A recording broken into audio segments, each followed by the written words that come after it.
This is Heliox, where evidence meets empathy. Independent, moderated, timely, deep, gentle, clinical, global, and community conversations about things that matter. Breathe easy, we go deep and lightly surface the big ideas.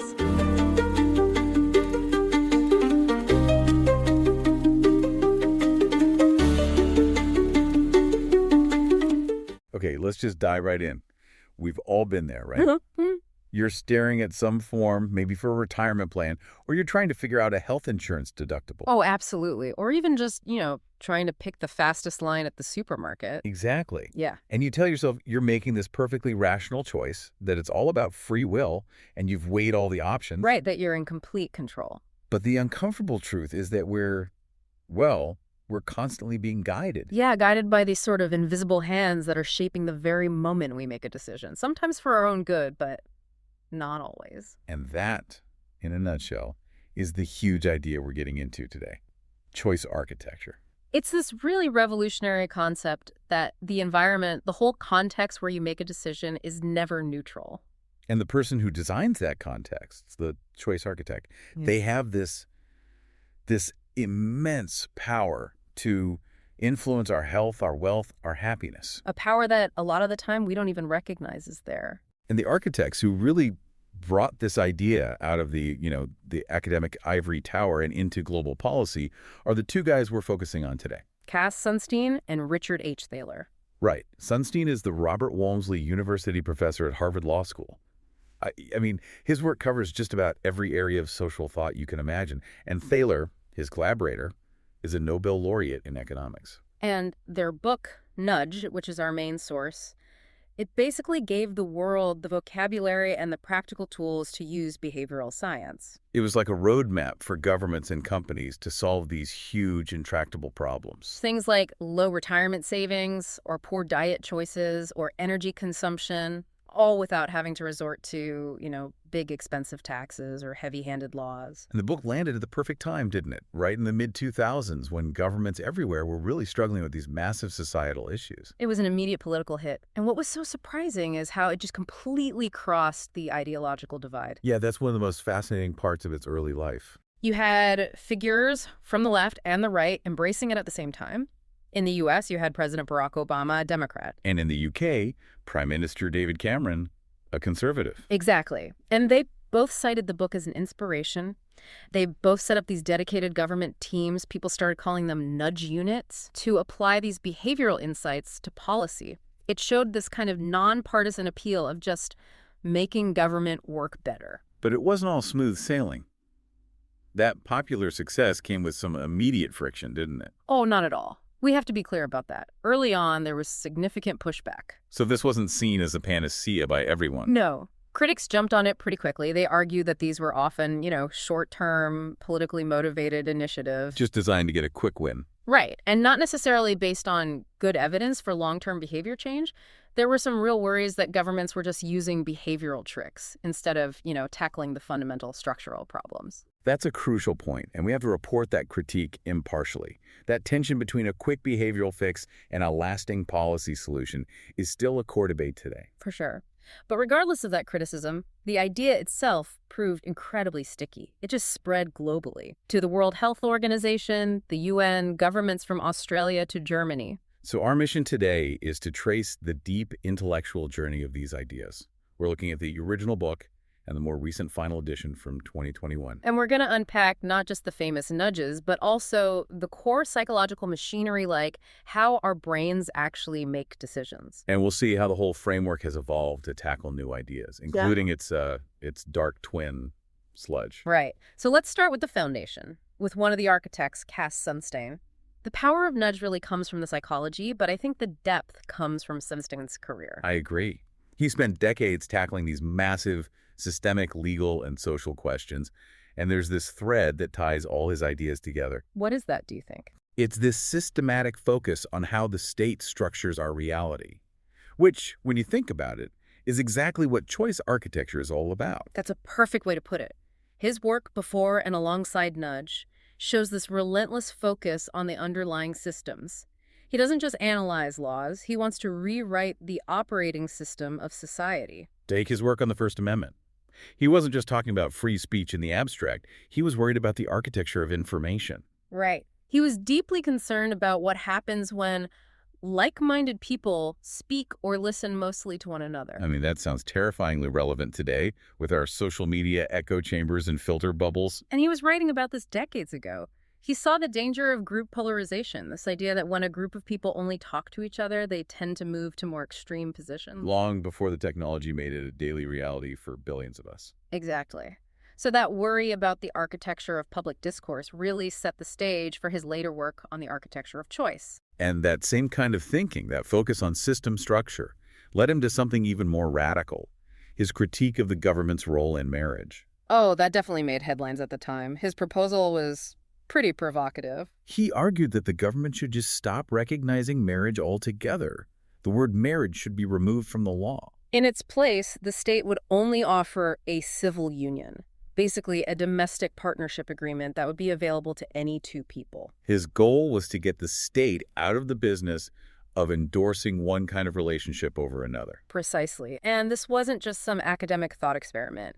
In 1996, he actually addressed the Senate, arguing against the Defense of Marriage Act. He was committed to reforming this very basic legal architecture. So you go from something as huge as that to something that sounds almost mundane, like tax day.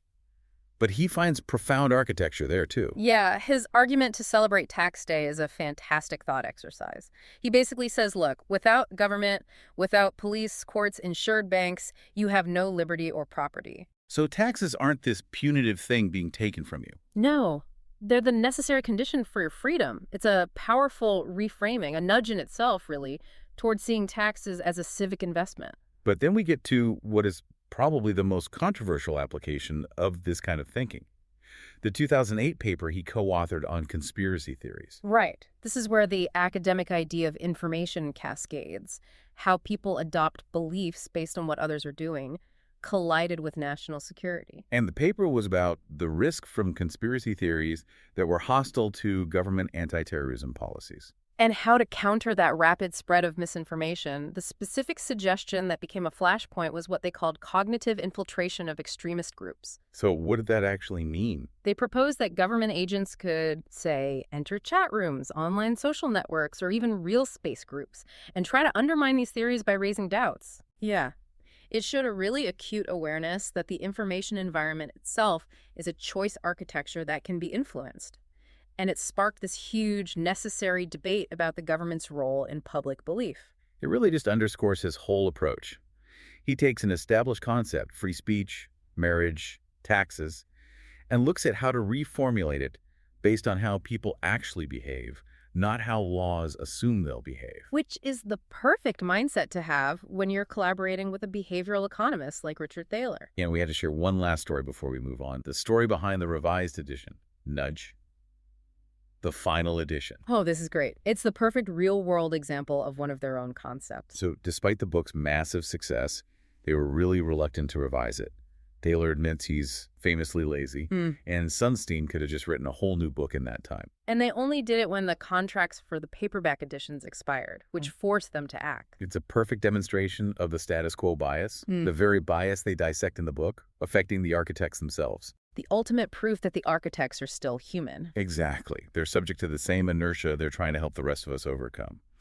So let's pivot now from the architects to the foundational problem Nudge is trying to solve. This brings us to the central conflict that really underpins all of modern behavioral economics, the battle between econs versus humans. Right. So for decades, economics was built on this idea of the econ. Homo economicus, this theoretical, perfectly rational being who responds only to incentives and always makes the optimal choice to maximize their well-being. The human, on the other hand, well, we're a lot messier. We respond to incentives, sure, but we also respond to nudges. We're influenced by all these factors, and econ would say are irrelevant. Like the order of items on a menu or whether a box on a form is pre-checked. And we often fail to do what's best for ourselves because our thinking is flawed in these very predictable ways. And the big insight that explains why we're so messy comes from the work on dual systems of thinking, which Daniel Kahneman really popularized. This is the absolute core of why nudges work. We're talking about System 1 and System 2. The authors prefer more descriptive names. So first, you have the automatic system, which is System 1. This is the ancient, fast part of your brain. It's uncontrolled, it's effortless, it's intuitive. It runs on heuristics or rules of thumb. It's the part of your brain that knows how to drive home without you consciously thinking about it.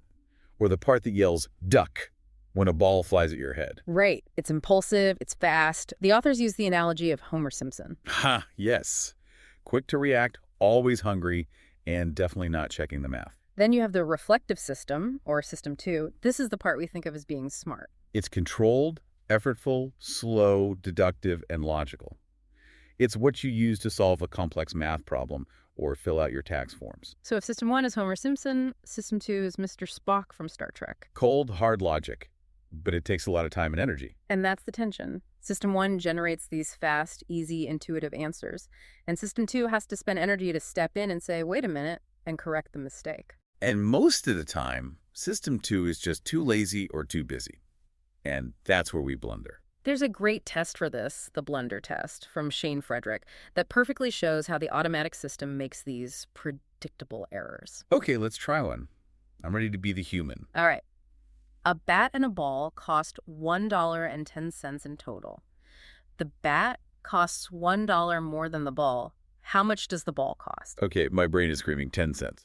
It's immediate. And that's your automatic system. It's the simplest, easiest split. It's a very attractive answer. But it's wrong, isn't it? It is, because if the ball is 10 cents and the bat is $1 more, the bat would be $1.10, which would make the total $1.20. So you have to force your reflective system, your system 2, to kick in and do the algebra. And it finds the correct answer, which is 5 cents. Because then the bat is $1.05 and the total is $1.10. Wow, that takes real effort to override that first impulse. It really does. And these aren't random mistakes. They are systematic, predictable errors that come from our reliance on that fast automatic system. And these systematic errors are exactly why choice architecture matters so much. Because if we make mistakes predictably, then the architect has an ethical duty to design an environment that helps us avoid those blunders. Exactly. So let's dig into a few of the core behavioral biases that are driven by that fast and frugal system 1. Let's start with anchoring. Anchoring. So this is when we latch on to the first piece of information we get. Yeah, that's the anchor. And then we just fail to adjust far enough away from it, even if the anchor is totally random or irrelevant. The population example they use is fantastic for this. If you ask someone from Chicago, where the population is like 3 million, to guess the population of Milwaukee. They're anchored high, so they might guess 1 million, maybe 900,000. Way too high. But if you ask someone from Green Bay, where the population is about 100,000. They're anchored low, so they'll guess maybe 300,000. Way too low. Both are wrong, but in predictable opposite directions, all because of that starting number. And you see this play out in real life all the time, like with those payment screens that suggest a tip. Oh, this is a perfect modern example. There was a study of 2 cab companies. One terminal suggested default tips of 15, 20, and 25%. Okay, pretty standard. The other one used a higher anchor. It suggested 20, 25, and 30%. And, no surprise, the screen with the higher anchors led to significantly higher average tips. But there's a really important nuance there that the authors point out. Yes. The higher defaults also led to an increase in the number of people who left no tip at all. So why would that happen? It's a phenomenon called reactance. When the nudge feels too heavy-handed or too aggressive, it can trigger this defensive, oppositional response. People feel like their freedom's being threatened. Exactly. The automatic system sees that 30% suggestion and feels like it's being pushed around. So some people react by forcefully exercising their freedom and choosing the exact opposite 0. It's a huge lesson for choice architects. Be gentle, or the nudge can blow up in your face. Okay, so next up is availability or accessibility. This is our tendency to judge how likely something is based on how easily an example comes to mind. So if an event is really vivid or is just in the news, our system 1 goes, oh, that must happen all the time.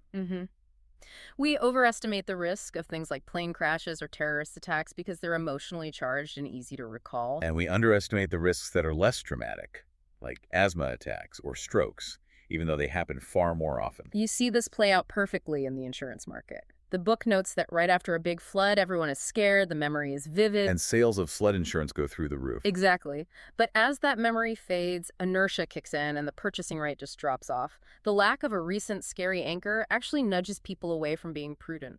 Okay, Then we have what might be the most powerful force of all, the status quo bias. It is so powerful. It's just our deep-seated tendency to stick with whatever our current situation is, just because changing requires effort. It requires a System 2 intervention.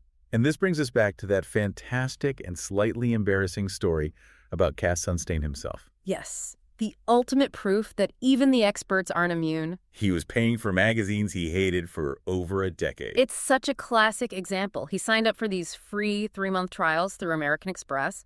But the catch, and this is a classic piece of financial sludge, is that unless you actively canceled, it would automatically roll over to a full price subscription. And the sheer effort of canceling, finding the number, waiting on hold was enough to keep him paying for 10 years. Just for magazines he wasn't even reading, it's pure inertia, and he only canceled when he started working on the book and thinking about these very mechanisms. It took a professional nudge to overcome his personal inertia. That's amazing.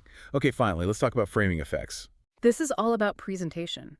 The exact same information, presented differently, can lead to completely different choices. So a surgeon could tell a patient, of 100 people who have this procedure, 90 are alive after 5 years. And that sounds pretty reassuring. Your System 1 feels good about that. But the doctor could also say, of 100 people who have this procedure, 10 are dead after 5 years. Whoa. That sounds terrifyingly risky, even though the information is identical. The second frame highlights the lost death, and that triggers a much stronger negative emotional response. This has huge implications for policy, like telling people they will lose $350 a year if they don't conserve energy instead of telling them they will save $350. Right. That loss frame is often way more powerful because of loss aversion. We hate losing things more than we enjoy gaining them. Okay, so we've laid out the problem. We're humans, not econs. We make these predictable mistakes. So now let's get to the solution. How do you build a system that accounts for these flaws? And this brings us directly to the concept of choice architecture. The core realization here is that you can't escape it. It's simply unavoidable. Because the environment has to be structured in some way. Exactly. The book opens with this great example of Carolyn, a cafeteria director. She has to decide how to arrange the food. She could put the healthy stuff first to make students healthier. Yeah. Or she could arrange it randomly. Or she could arrange it to maximize her profit. Or to maximize the profit of whichever vendor gives her the biggest bribe. The point is, even if she chooses a random arrangement, she still has to decide where the salad dressing goes. She cannot avoid influencing what people eat. Simply put, everything matters. And that's the ethical justification for the nudge. Since some arrangement is inevitable, the choice architect might as well pick the one that's most likely to make people better off, as judged by themselves. Which gives us the formal definition of a nudge. A nudge is any aspect of the choice architecture that alters people's behavior in a predictable way without forbidding any options or significantly changing their economic incentives. And the key part is, it has to be easy and cheap to avoid. And that is the heart of libertarian paternalism. It sounds like an oxymoron. It really does. But it's paternalism because the architect is trying to steer you toward a better outcome. But it's libertarian because you are always completely free to choose otherwise. So banning junk food is not a nudge. That's coercion. Right. But putting the fruit at eye level, that's a nudge. So let's talk about some of the iconic examples. The most famous one has to be the fly in the urinal. A true legend of behavioral design. At Schiphol Airport in Amsterdam, they etched the image of a black housefly into the men's urinals. And this tiny little detail. It gave men an instinctive target, and it reportedly reduced spillage by 80%. It's the ultimate proof that the smallest details can have a massive impact. And that fly is a great example of what they call channel factors. Which are these little things that remove small obstacles to a behavior. Like the Yale students and the tetanus shot. They all heard a lecture, they all intended to get the shot, but only 3% actually did. Just inertia. But a second group got the same lecture, plus a map with the health center circled, and they were asked to plan their route and when they'd go. And that tiny little action, that removal of the channel factor of planning. Compliance jumped to 28%, almost a tenfold increase just by making the path a little bit clearer. Good choice architecture also means you have to design for error. You have to expect that humans running on autopilot are going to make mistakes. Like the signs in London. Tourists from the US and Europe are used to looking left for traffic. So they just paint on the street, look right. It's a cheap, simple design choice that stops a potentially fatal System 1 error. But then there's bad architecture. The most common mistake is violating stimulus response compatibility. Which just means what you see should match the action you're supposed to take. The story from the University of Chicago is perfect. The doors had these big, handsome vertical handles. Which just scream, pull me! Right. But the doors opened outward. You had to push. And people would just pull on them over and over again, getting frustrated because the visual cue was totally wrong. We see it everywhere. Confusing stovetops, bad websites. Good design has to work with human psychology, not against it. And speaking of working against ourselves, let's talk about self-control, our long-term planner versus our short-term doer. The planner, our system 2, knows we should save for retirement. But the doer, our system 1, wants that expensive new gadget right now. The solution is what they call commitment strategies. Basically, you do something now to constrain your future impulsive self. The classic example is Ulysses tying himself to the mast so he couldn't steer toward the sirens. And Thaler used this brilliantly with a colleague who was procrastinating on his PhD thesis. The colleague, David, just couldn't get it done. So Thaler had him write a series of $100 checks, one for every missed chapter deadline. But the crucial part was the consequence, If Thaler cashed a check, he would use the money to throw a party. to which David would not be invited. That is beautiful. The emotional pain of knowing you paid for your friends to party without you was a much stronger motivator than some abstract career goal. It was a perfect, salient commitment device. Okay, let's shift to where these ideas have had, I think, the biggest global impact in the worlds of money and mortality. Starting with retirement. Saving for retirement is an incredibly hard task for a human. It's complex, it's abstract, it's far in the future. System 1 just hates it. And the original problem with things like 401ks was that you had to actively opt in. You had to fill out a form. And because of inertia, participation rates were terrible. So the first most powerful nudge was just switching to automatic enrollment. And participation rates soared. But that created a new problem, a problem of bad choice architecture. Right. More people were saving, but they were saving way too little. The default savings rate was usually set at just 3%. And people just passively accepted it. And the authors discovered that this 3% number wasn't based on any sound financial advice. No. It became the global standard because of an accidental numerical example in an early government ruling. Someone just wrote, suppose a firm enrolls employees at a 3% rate. And that number just became this incredibly sticky anchor for millions of people. It's a devastating example.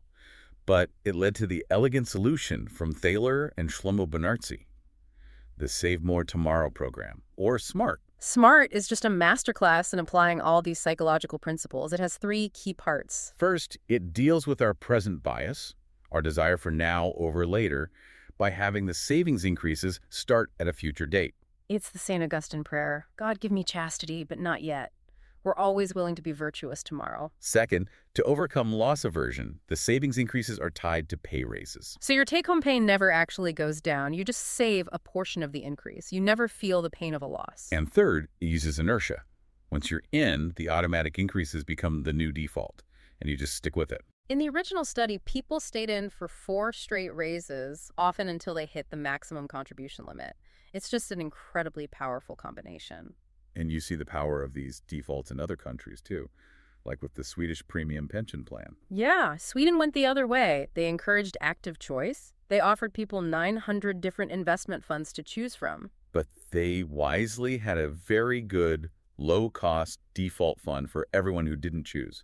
And what happened with the active choosers? They made classic human mistakes. They suffered from a massive home bias. They invested almost half their money, 48.2%, in Swedish stocks.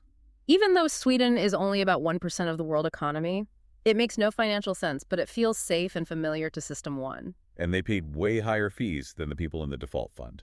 The big lesson is that the default option, if it's well designed, is often better and safer for most people than what they would choose for themselves. The default is incredibly sticky. It lasts almost forever. Okay, so moving from money to mortality, let's tackle the really emotional subject of organ donation.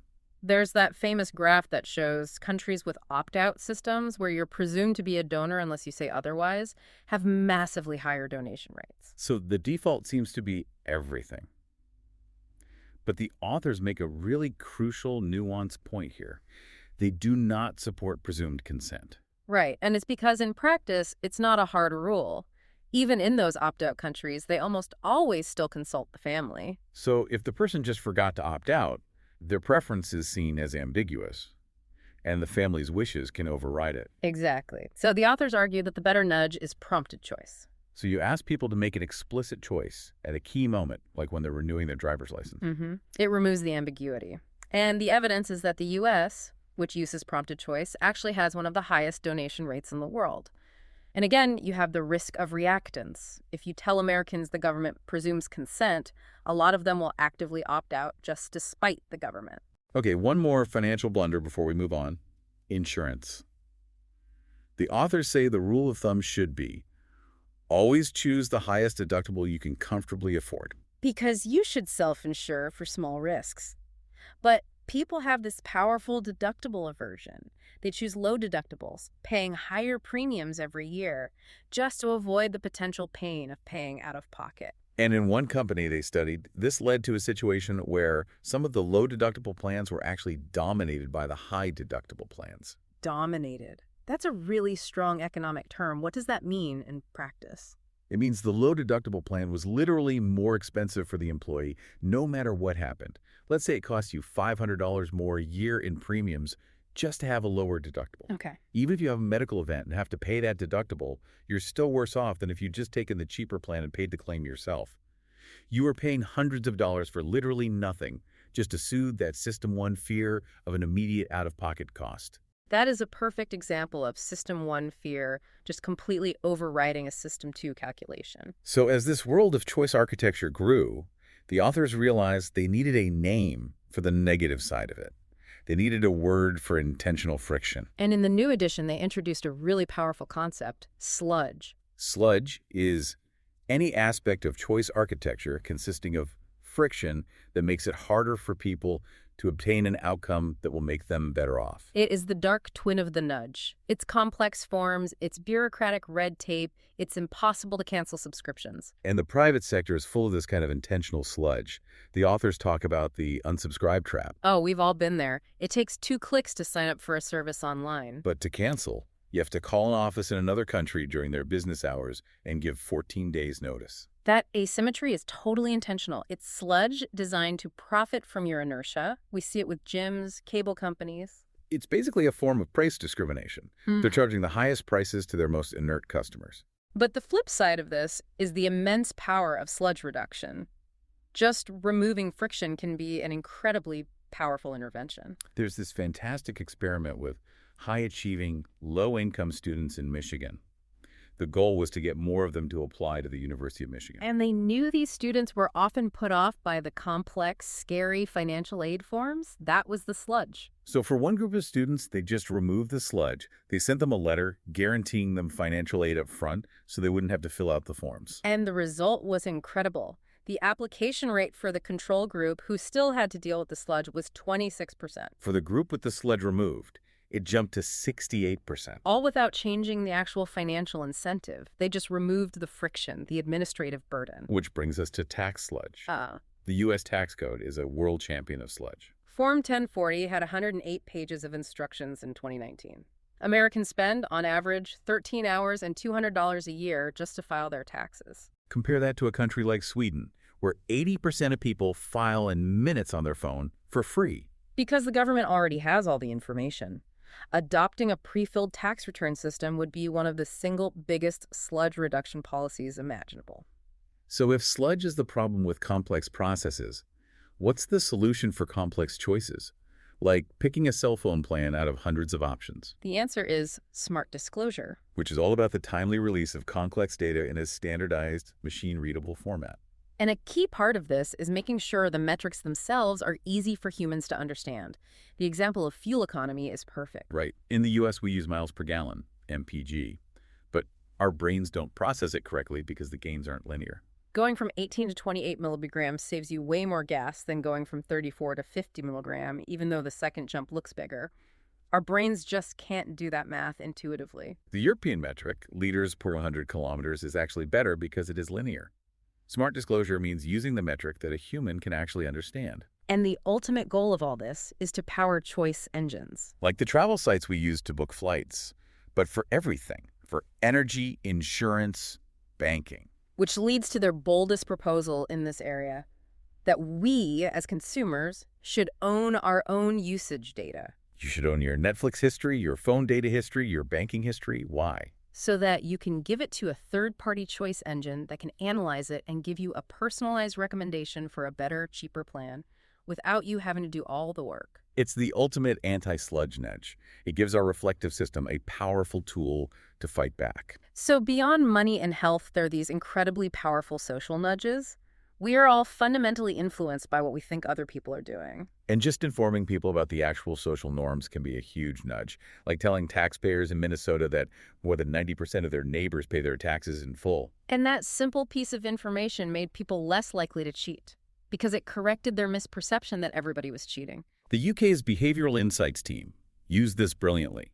The most effective letter they sent to people with tax debts had this two-part social nudge. First, it established the positive norm. 9 out of 10 people in the UK pay their tax on time. Then it applied this negative identity cognition. It said, you are currently in the very small minority of people who have not paid us yet. That 1-2 punch was so effective, it increased payment rates by 5 percentage points for almost no cost. And another amazing use of identity was the Don't Mess with Texas anti-litter campaign. Right. The traditional ads weren't working on the main culprits, who are young men. So instead of lecturing them, they appealed to Texas pride. They got Dallas Cowboys players to growl the slogan. And it completely reframed the social norm. A real Texan does not litter. And they reduced roadside litter by 72%. You also see this with massive shifts in public opinion, like on same-sex marriage. The change between when the book first came out in 2008 and the Supreme Court ruling in 2015 was just incredibly rapid. And it wasn't driven by new laws or economic incentives. It was fueled by informational and reputational cascades. As more and more people came out of the closet, it created these powerful, small-scale informational nudges within social circles. Exactly. It accelerated the change in social norms far faster than anyone predicted. Okay, so a philosophy this influential is bound to have critics, and the authors rightly include a chapter for the complaints department. And the biggest fear, the most common metaphor, is the slippery slope. The fear that gentle nudges will inevitably lead to heavy-handed mandates. Justice Scalia's famous fear that if the government can make you buy health insurance, it can make you eat broccoli. And isn't sludge an admission that this can be abused? If companies can use sludge to trap you, isn't that already on the slope? That's the key distinction the authors make. They say the real target of our concern should be mandates and coercion. As long as you can easily say no thanks to a nudge, the risk is minimal. But sludge is the bad side of choice architecture. They gave it a name precisely so we can identify and fight against that manipulative, freedom-reducing friction. Sludge is the problem, not the gentle nudge. What about the critique of manipulation?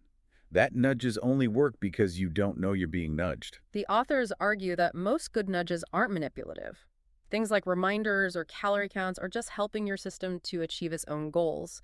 Manipulation is when the design is hidden or opt-out is hard, which, again, is sludge. And they stress that transparency is key. And the research actually shows that telling people about a nudge doesn't make it less effective. In fact, sometimes it can even enhance the effect because it builds trust. Okay, so let's end with a really interesting, more recent application of these ideas.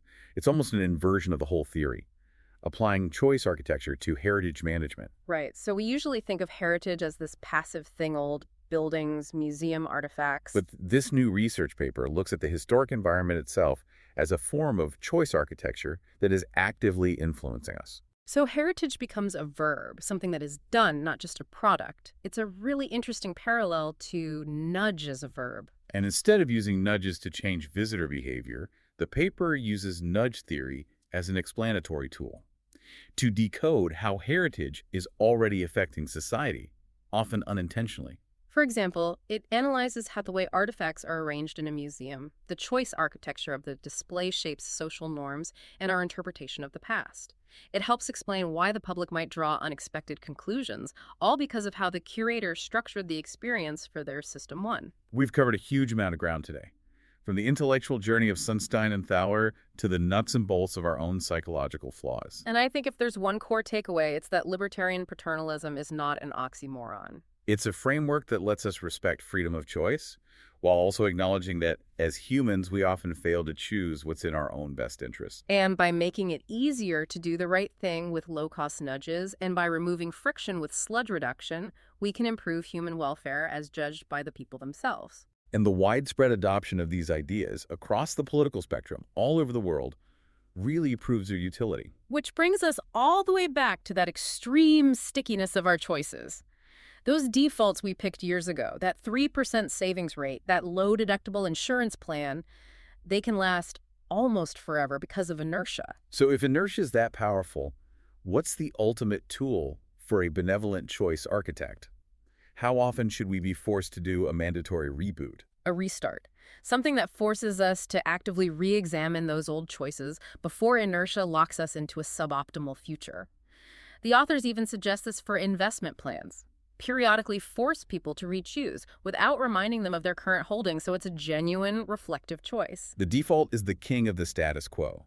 But maybe, just sometimes, the choice architect needs to take the default away and force our system too to wake up and take the wheel. It's a really provocative final thought. What choices in your own life right now are being run by a 10-year-old autopilot setting, and what might it be costing you?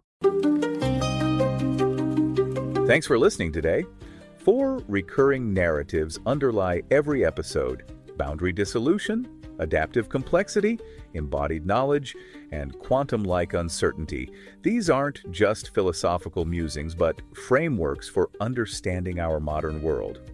We hope you continue exploring our other podcasts, responding to the content, and checking out our related articles at helioxpodcast.substack.com.